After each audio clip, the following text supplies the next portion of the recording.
Hi, my name is Polly Regnart, and I am your student's 7th grade language arts teacher this year. Let me just tell you a little bit about myself before I jump into the nuts and bolts. I'm a mom. My son Nick just graduated high school in the spring, and he's attending LSU in Baton Rouge. Go Tigers. My husband, my dog Leo, and we live over here in Seward Park, and I'm a teacher. This is my 30th year in the classroom, my first at Islander Middle School, so I'm super excited to be part of the Gator community. All right, so what are students learning in class? We are going to be doing a lot of writing.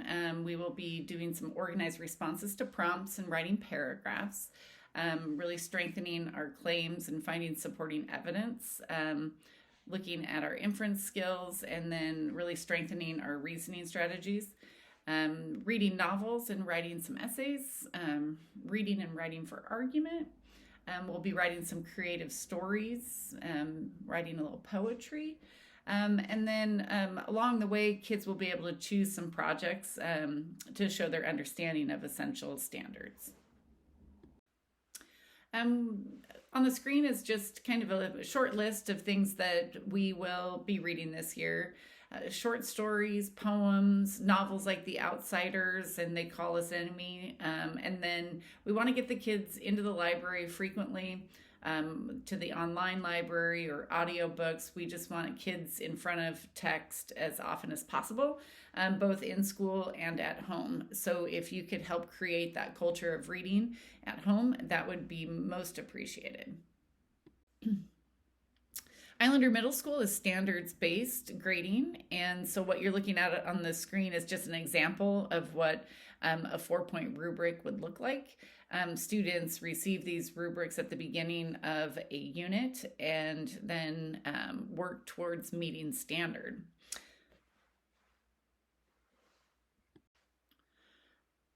Standards-based grading, I think, has 3 pluses. The first one is it teaches students to take ownership of the learning.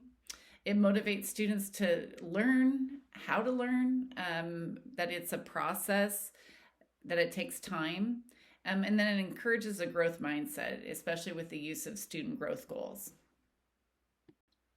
Standards-based grading is basically broken down into 2 pieces, formative work and summative work. Formative work is the day-to-day practice that we do in class that build up to the summative assessments, which are the end of the unit type assessments. And both are used to assess learning, obviously, and then feedback. We look at both of those to offer the kids constructive feedback.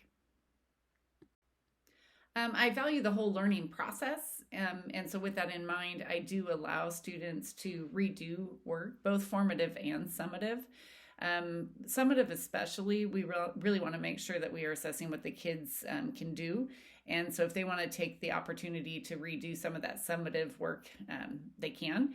I just ask that they complete all the formative work before they submit another summative.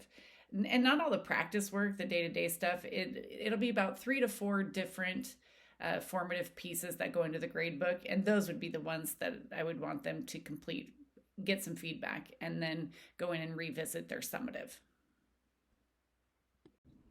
And just a final thought here, I have high expectations for myself, and I have high expectations for your students.